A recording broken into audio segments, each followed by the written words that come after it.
नमस्कार, मैं हूं सुशील कुमार और दरअसल आपको बता दें कि गुरुग्राम सीएम फ्लाइंग विंग ने एक चोरी की बिजली पकड़ी है और उसमें 3,13,65,000 का जुर्माना किया है।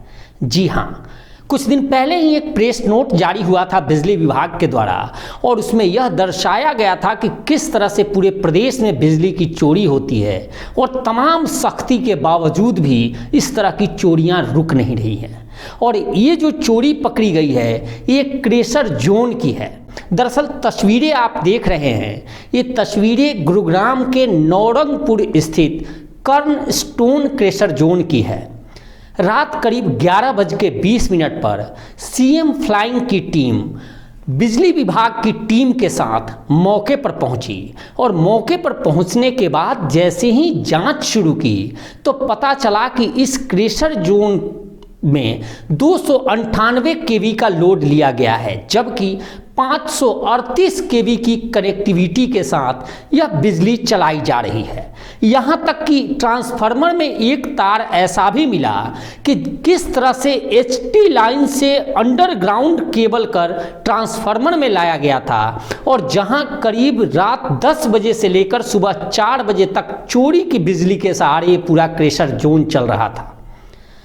अमूमन जब टीम मौके पर पहुंची, जांच शुरू की गई तो पता चला कि ये रण सिंह शिकोहपुर का रहने वाला है, लीलाराम का पुत्र है और अभी फिलहाल ये नौरंगपुर में रह रहा है और वहाँ ये उसका पूरा क्रेशर जोन था। रेड लंबी चली, एक एक कागजात खंगाले गए और उसके बाद मौके पर सीएम फ्लाइंग की टीम और बिजली विभाग की टीम ने करीब 3,13,65,000 का जुर्माना किया और 48 घंटे का अल्टीमेटम दिया गया है कि अगर 48 घंटे के अंदर यह जुर्माना की राशि नहीं दी गई तो निश्चित तौर पर इलेक्ट्रिसिटी एक्ट के तहत कार्रवाई होगी और मुकदमा दर्ज होगा।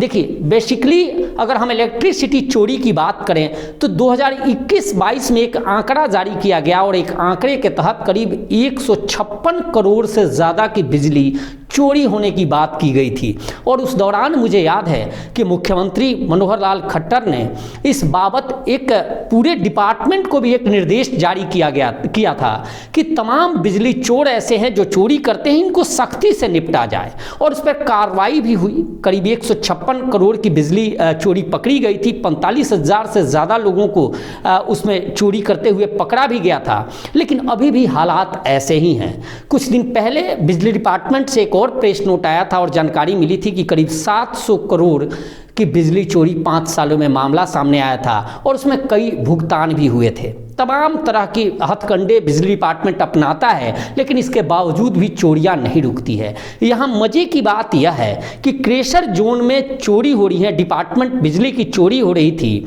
और स्थानीय प्रशासन या बिजली डिपार्टमेंट के लोग क्या इसके सजग नहीं थे। अमूमन जब सीएम फ्लाइंग की रेड का जिक्र होता है और जब भी हम तमाम इस तरह की खबरें दिखाते हैं कि चाहे अहाता पर रेड पड़ा है या फिर हम यह दिखाते हैं कि कहीं नकली कोई सामान बन रहा है और वहाँ रेड होता है, कहीं अस्पताल में रेड होते हैं, इन तमाम तरह की खबरें आती हैं। कॉल सेंटर बस्ट होने की खबरें होती हैं, वो भी हम देखते हैं और उसमें तमाम जिक्र होता है सीएम फ्लाइंग विंग का।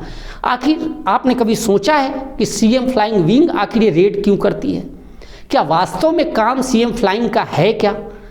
और यहाँ रेड कैसे करती है? तो सबका निचोड़ यह निकलता है कि जो काम स्थानीय पुलिस को करना चाहिए, स्थानीय प्रशासन को करना चाहिए, इन सरकारी महकमों को करना चाहिए, वो जहाँ विफल होते हैं तो वहाँ सीएम फ्लाइंग विंग उस पर कार्रवाई करती है। यानी मुख्यमंत्री उड़न दस्ता खुद उसका संज्ञान लेकर इस पर कार्रवाई करती है। हालांकि यह कतई सत्य नहीं है कि डिपार्टमेंट को इस बात की भनक नहीं होती। सच तो यह है कि लोकल डिपार्टमेंट मच अवेयर होता है, पूर्ण जानकारी होती है, लेकिन कहीं ना कहीं मिली भगत का खेल होता है और यही वजह है कि मुख्यमंत्री उड़न दस्ते को डायरेक्ट इन्वॉल्व होना पड़ता है और फिर इस पर कार्रवाई होती है। फिलहाल इस केस में भी जुर्माना हुआ है और जुर्माना के बाद देखना है कि क्या वास्तव में नोटिस देने के बाद जो प्रक्रिया होती है उसके तहत नोटिस देने के करीब 48 घंटे के अंदर पैसे जमा करना होता है, जुर्माना की राशि जमा करनी होती है। आज भी यह नोटिस दिया जा रहा है और नोटिस के बाद अगर पैसा जमा नहीं होता तो निश्चित तौर पे कोर्ट के रास्ते खुले हैं, पुलिस के रास्ते खुले हैं।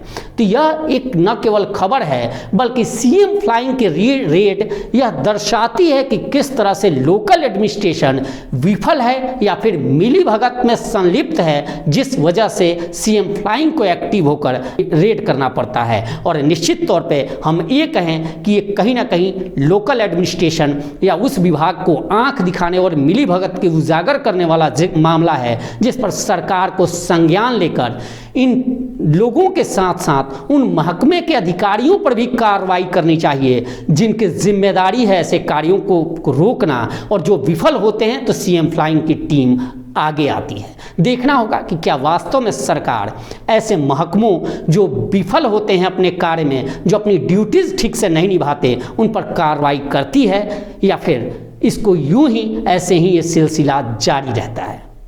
फिलहाल इस पेशकश में इतना ही। आपको ये वीडियो कैसी लगी कमेंट कर जरूर बताइएगा और चैनल को लाइक और सब्सक्राइब जरूर कीजिएगा। धन्यवाद।